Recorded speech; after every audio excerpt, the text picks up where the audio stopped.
del Consejo de Ministros. Son las 8 de la mañana con 40 minutos. ¿Qué tenemos ahora? De inmediato, la siguiente entrevista. Sí, estamos en contacto entonces ya con el señor Pablo Lavado, economista de la Universidad del Pacífico. Señor Pablo Lavado, buenos días, bienvenido. Buenos días, Ricardo. Buenos días, Omar. Bueno, Omar, revisemos con el señor Lavado de inmediato las medidas económicas que se están tomando. Este impuesto que todavía no sabemos qué forma va a tener finalmente, pero que ya advertimos no como un impuesto a la riqueza, sino como un impuesto más bien a quienes están en el sector formal y tienen ingresos que pueden ser verificados, ¿no? Efectivamente, ya es uno de los planteamientos que hemos escuchado a partir del gobierno. Sin duda, esta situación de la pandemia abre al país una oportunidad para cambiar varias cosas estructurales que podrían permitir un mejor desarrollo en el futuro. Y estamos hablando pues de temas como formalización, como lo mencionó Carolina Trivelli, temas también de reforma laboral y reforma tributaria. En ese sentido, tenemos que ir pensando en lo que se puede hacer post-COVID. Lo que sí no sería recomendable en estos momentos es incrementar impuestos para, de alguna manera, tener dinero más rápido para cubrir los bonos, para cubrir los gastos que se están haciendo en la actualidad, que son importantes, Pablo, que definitivamente son importantes. es una medida que busca más el aplauso de la tribuna que una medida con, digamos, un respaldo técnico, porque leyendo y escuchando a los expertos en estos temas, lo que te decían es que aplicar un impuesto en estas circunstancias donde evidentemente hay una caída del consumo, un recorte de los ingresos, lo que vas a hacer es más deprimir digamos, contraer la demanda. Efectivamente, ¿no? Toda la evidencia y la literatura apunta a tener un buen esquema impositivo a la renta y al patrimonio y al capital, pero esto se tiene que diseñar desde un punto de vista, en un momento en el que estamos en un estado, podríamos decir, normal, ¿no? Hemos perdido la oportunidad de hacerlo en los años pasados, y este no es un momento para hacerlo efectivamente porque no estamos en un estado normal.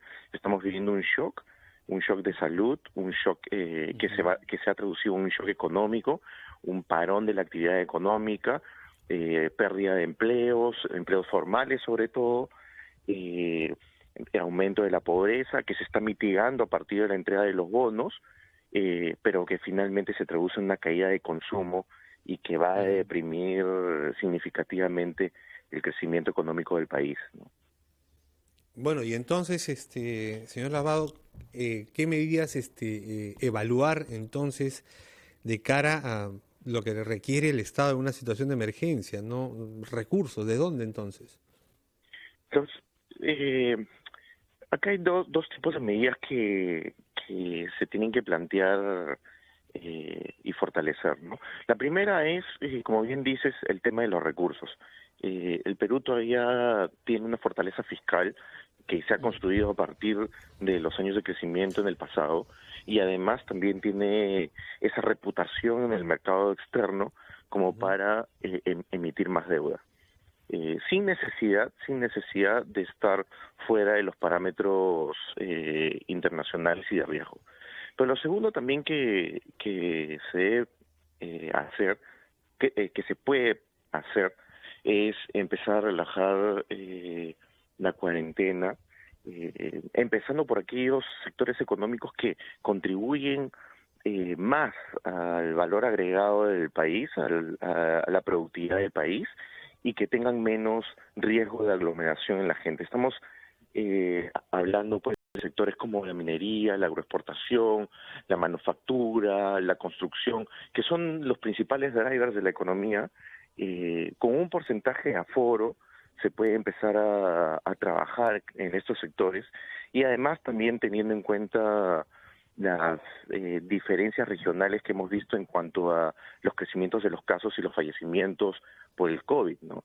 También se podría pensar en algunas cuarentenas regionales aún, como lo estamos viendo en el norte, que todavía está aumentando de manera significativa. Sí. Y a la par, este sistema de protección social que el gobierno ha lanzado rápidamente, efectivamente, para aquellas familias y hogares que todavía no van a poder estar Cubiertos por esto. produciendo en la actividad económica, ¿no? Señor Lavado, por favor, espérenos un momentito, regresamos con usted luego de una pausa muy breve aquí en RPP Confianza por todos los medios.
Radio Oxígeno.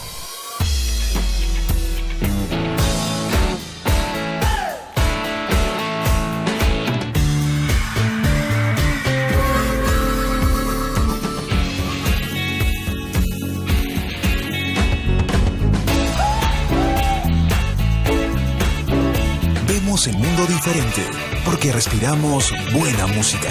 Radio Oxígeno en Lima 102.1.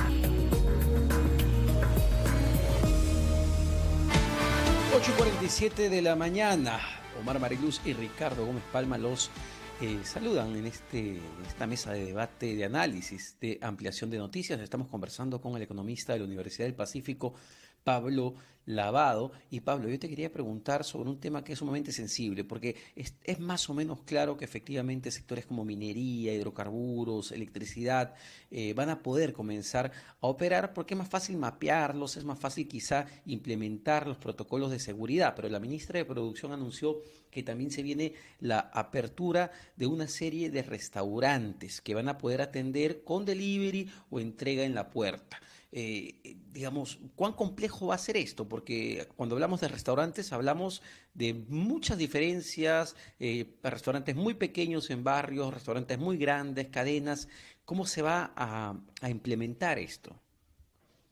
Es un buen punto porque para la relajación de esta cuarentena lo que recomiendan los expertos es estar seguro. Dos cosas bien grandes recomiendan. Uno, son testeos masivos. Seguir con las pruebas, seguir probando, comprando, y cambiar quizá la estrategia del testeo, no solamente de manera focalizada, sino también aleatoria. Y lo segundo es que las empresas que vayan a empezar sus actividades tengan como una especie de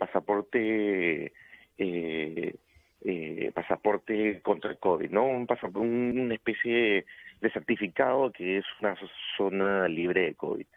Ahora, tenemos casi 9 millones de empresas en el Perú, de las cuales 2 millones son formales, casi 2 millones son formales, 7 millones son informales. Cuando se habla de permitir trabajar, yo creo que se debería pensar en a quién y cómo se va a dejar permitir trabajar. Si se tiene un registro de las 2 millones de empresas formales, entonces quizá alguna cosa que se podría hacer, una especie de sorteo de días o sorteo de espacios en distritos. Estamos pensando en empresas pequeñas y medianas. Lamentablemente esto no se va a poder no se va a poder hacer tan fácilmente con las microempresas, porque efectivamente no se tiene un registro claro de ello. Para esto, el gobierno ha lanzado todo su plan de protección social, que me parece bueno y efectivo, a través de los bonos, a través de algunas ayudas, también en términos de créditos, FAEMIPE y Reactiva, que definitivamente tienen que llegar rápidamente a los microempresarios, tienen que estar diseñados para llegar a estos. Pero esto abre una oportunidad para que las microempresas y las personas puedan registrarse, puedan incluirse financieramente, estar dentro del registro, dentro del mapa del Estado para poder acceder a esos beneficios. Y esto es importante porque no es no es un registro, no es una formalización para fiscalizar, sino es un registro, es una formalización para repensar toda la estructura de la economía y que te va a servir para las nuevas reformas que uno podría plantearse post-COVID, ¿no? Muy bien. Claro. Bueno, vamos a ver qué salidas finalmente y qué medidas toma finalmente el Ejecutivo. Imaginamos que el día de mañana se deben ir anunciando algunas de ellas y otras más adelante, porque se está conformando recién este grupo, por ejemplo, esta comisión que se va a encargar de evaluar y proponer y establecer qué actividades se van a retomar más pronto en nuestro país. Muchísimas gracias, Pablo Lavado, economista de la Universidad del Pacífico. Buenos días. Son las 8:52, ya tenemos contacto, Omar, muchas gracias, señor Lavado, con el doctor Miguel Palacio Celi, que es el decano del Colegio Médico del Perú. Doctor Palacio, buenos días, bienvenido. Hola, Ricardo. Hola, Omar, buenos días. Muy buenos días, doctor. ¿Cómo evalúa, doctor, de entrada la situación sanitaria en nuestro país? Hemos escuchado más temprano el reclamo de los médicos a los que usted representa, por ejemplo, en la red hospitalaria del Callao, administrada por el Seguro, reclamar por más elementos de protección personal, ¿no? El equipamiento de protección personal, pero se respondía también desde el Seguro, desde la gerencia del Seguro Social en el Callao, que se cumplía con la norma, con lo que está establecido. ¿Cómo evalúa usted lo que pasa a nivel nacional? Sí, exacto, Ricardo. Ahorita hemos estado hasta altas horas de la madrugada conectados con Pucallpa, que se ha quedado prácticamente con muy pocos médicos. 45 médicos han sido aislados, y el grupo del Colegio Médico, que estaba coordinando toda la ayuda en Pucallpa, ese grupo encabezado por el decano ha sido infectado, ha ingresado a unidad de cuidados intensivos, conjuntamente el doctor Fabio Sarmiento, conjuntamente con el doctor Carlos Morales, que es nuestro tesorero, ambos que han estado en todo este proceso social de ayuda y solidaridad, ahora están en UCI, en un estado muy crítico, y estamos ahorita, desde ayer, con apoyo de la doctora Macetti, intentando traerlos a Lima, y hasta este momento, afortunadamente, hemos logrado ya contratar en nombre del Colegio Médico a una ambulancia para que pueda traer primero al doctor Fabio Sarmiento a una cama de UCI en el Rebagliati, y queda prácticamente, el doctor Fabio Sarmiento es infectólogo, y queda un infectólogo, un médico intensivista, que están haciendo denodados esfuerzos por atender en MINSA, en ESalud y en las clínicas privadas también donde hay pacientes. Así de dramática está la situación. Igualmente se está necesitando el tobilizumab, que es un medicamento caro, pero que está en la práctica dando resultados y sacando del estado de gravedad a los pacientes. ¿Cuál, doctor? Por favor, nos lo repite. Y Tobilizumab es un medicamento que cuesta caro. Pues hemos mandado de todas maneras a Pucallpa ya una remesa de medicamentos. Igualmente hemos mandado a Iquitos, igual a Piura, que se está usando para pacientes que están empezando a complicarse, a agravarse. Es el momento oportuno para usarlo, y primacía de la realidad, más allá de los protocolos, está dando resultados. De tal manera que... ¿Para qué se empleaba ese medicamento, doctor? Porque si está en el mercado...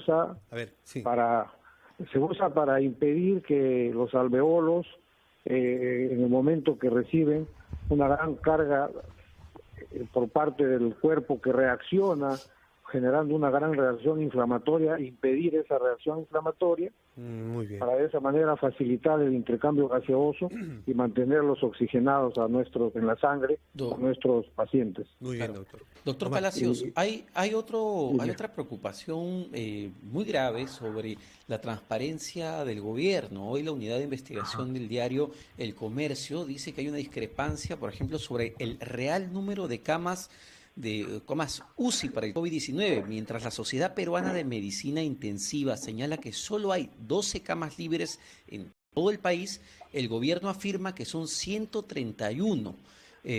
Bueno, y ahora ¿a quién le creemos? Es una situación preocupante.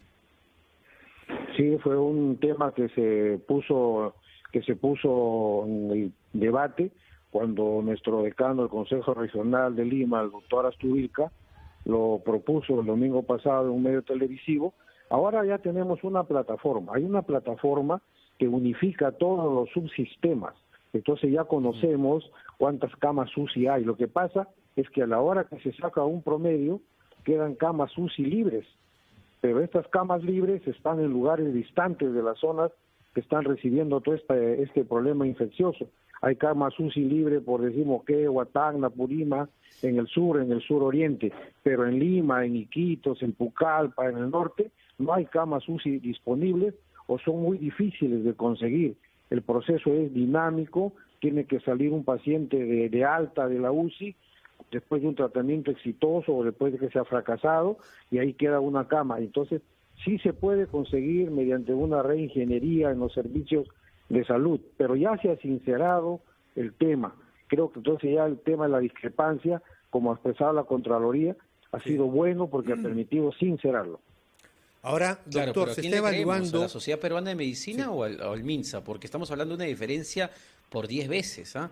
No, ahí tenía razón la Sociedad Peruana de Medicina Intensiva y el equipo del Colegio Médico, que sosteníamos que se sinceren la verdad, la realidad de las camas UCI. Esto ya se ha producido, incluso hay un detalle en qué hospitales se encuentran estas camas UCI. Ese es un avance dentro de conseguir un sistema unificado de salud, pero ya ese es un avance. De todas maneras, siempre hemos reclamado nosotros la sinceridad para poder plantear alternativas, base de datos reales para poder plantear alternativas. Igual cuántas camas en general hay, igual los recursos humanos. Por ejemplo, ya estoy informando 45 médicos aislados ahorita en Pucallpa y deja en muy precaria situación la capacidad de recursos humanos en este hospital. Entonces, inmediatamente con esa realidad hay que proceder a enviar médicos. Nosotros hemos colegiado 2.250 médicos. He visto que algunos médicos jóvenes ya han viajado a Iquitos, y entonces de eso se trata, darle mayor dinamismo, todos empujar en favor de nuestra población para que no falten medios. Nada vale la cama, el ventilador, si no hay médico, enfermera y técnico que lo utilice. Doctor, por favor, le rogamos que nos espere un momentito, son las 8:59, revisamos titulares y volvemos con usted para seguir revisando esta situación, sobre todo del retorno gradual a ciertas actividades, pero cumpliendo y respetando estrictos protocolos sanitarios. Lo revisamos luego, doctor, en un momento.